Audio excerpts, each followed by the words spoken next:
Hi guys, my name's Seb Tudor, I'm the man on the Silver Mountain and welcome back. Today I wanted to talk about resilience, as it's the last of the three big R's for the things that make a person strong that I've not yet talked about. And so, quick run through, what do I mean by resilience? Well, there are two definitions given in most instances, and I feel that both apply.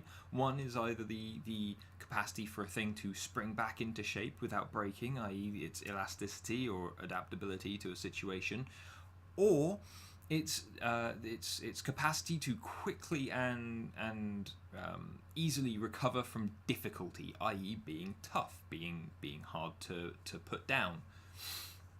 And so why is this important? Well, because if you can weather stuff, if you can hold yourself as a strong pillar or as a kind of flexible pine tree against the tornado, then what you can do is you can keep going. It doesn't, you can always persevere, you can always weather the bad shit, and you can keep going to achieve whatever goal or whatever thing that you need to do.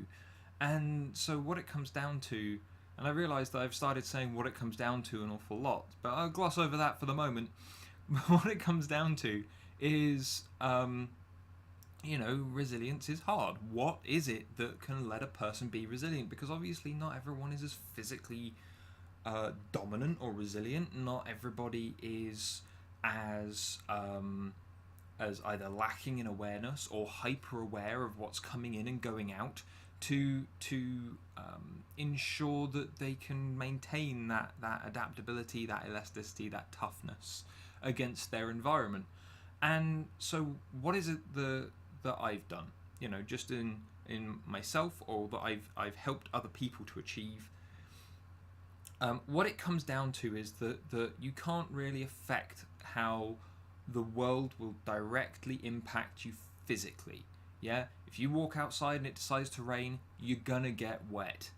Yeah, you could, even if you've got an umbrella, even if you've got a jacket, you're still gonna get wet in some way. That's just a thing that you can't really avoid, because that's just gonna happen.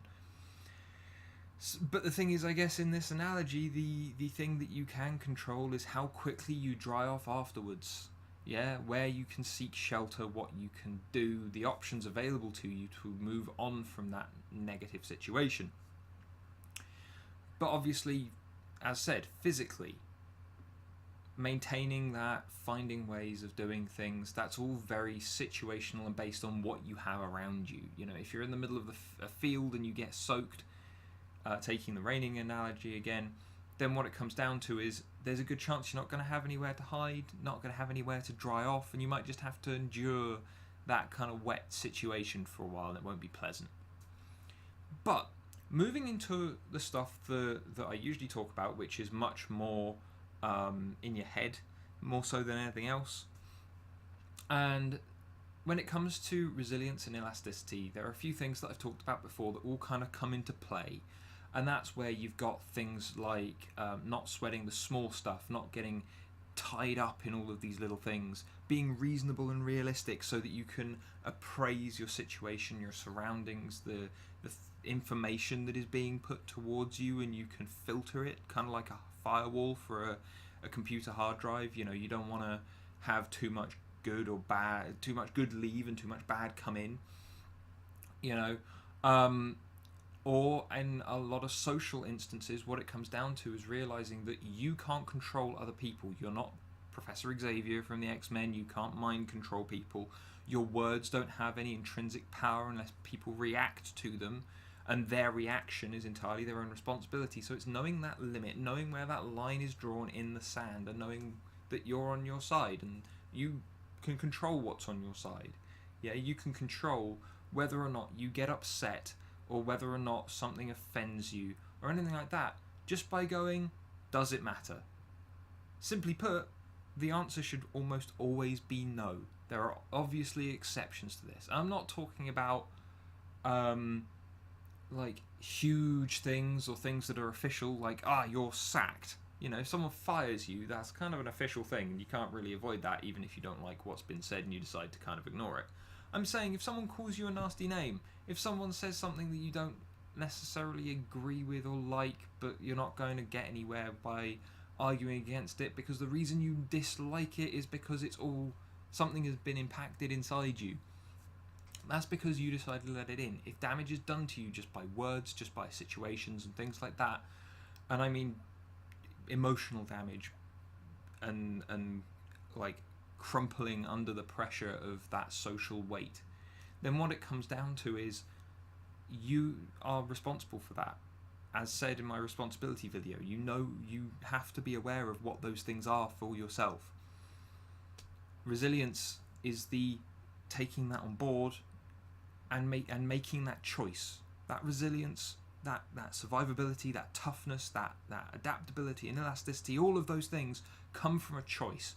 Do I let it affect me, or do I choose not to? Yeah? I've had negative comments about some of the things that I've put forward on this channel. I've had all manner of names thrown at me in life. I had my team in the mornings when I was working in retail and doing early morning deliveries. We used to take the piss out of each other all the time. Sometimes it would become really very hurtful, some of the stuff that was said, unless you actually just take it with a grain of salt and go, if that gets, in my case as the leader of that team, does that help them get through the day? Of course it fucking does. It gets all that negativity out their system and they can stand there and not be quite as miserable in front of all of the customers that we're going to have that day. Great. If that's part of something that I have to bear just because, why the fuck not?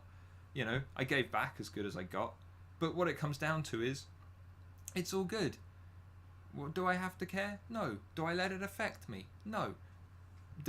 How long does it take for someone to get under my skin? Months. Months and months.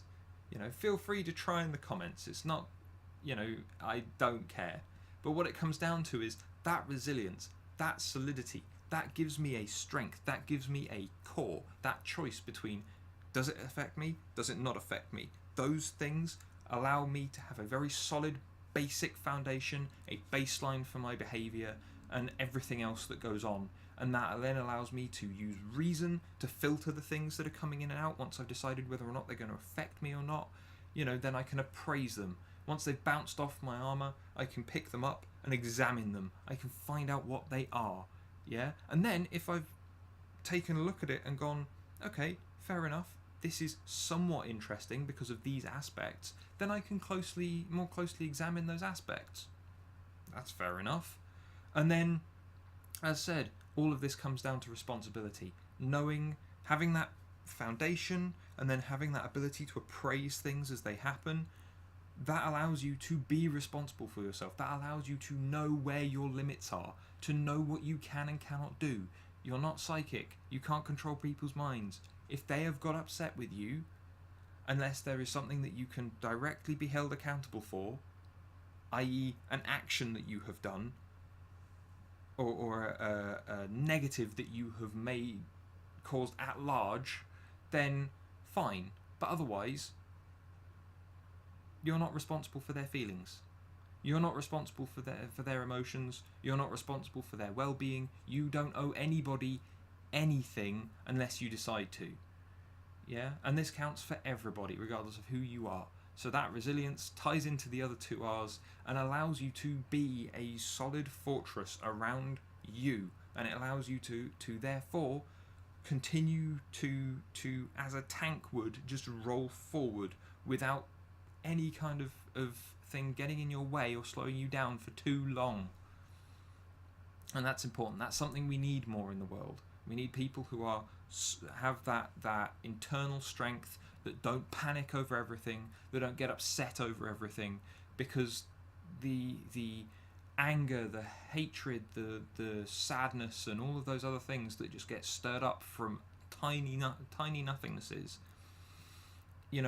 that is what is ripping the world apart, because it's making people choose sides. It's developing tribalism and all the rest of it, because no one is strong enough to stand by themselves, because they aren't willing to take these things on board, examine themselves harshly, and see what's going on.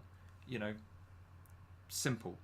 The same reason that why people cling to ideologies, it's because they don't have these three things. They don't have these three traits that allow them to stand solid by themselves. They need that hive mind behind them. They need to crowdsource ideas and information to the extent that their opinions and their inclinations are also crowdsourced because they do not have this resilience to stand alone.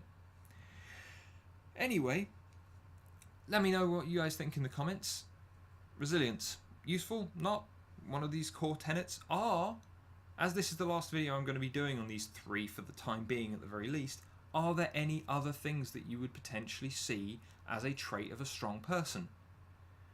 Because if you're responsible for yourself, if you're reasonable in terms of logical and able to take in and analyse and pick apart information to see what works and what doesn't, and if you're resilient to make sure that no matter what pressure you're under, you survive it, then that to me counts as a strong person. But what counts as a strong person to you?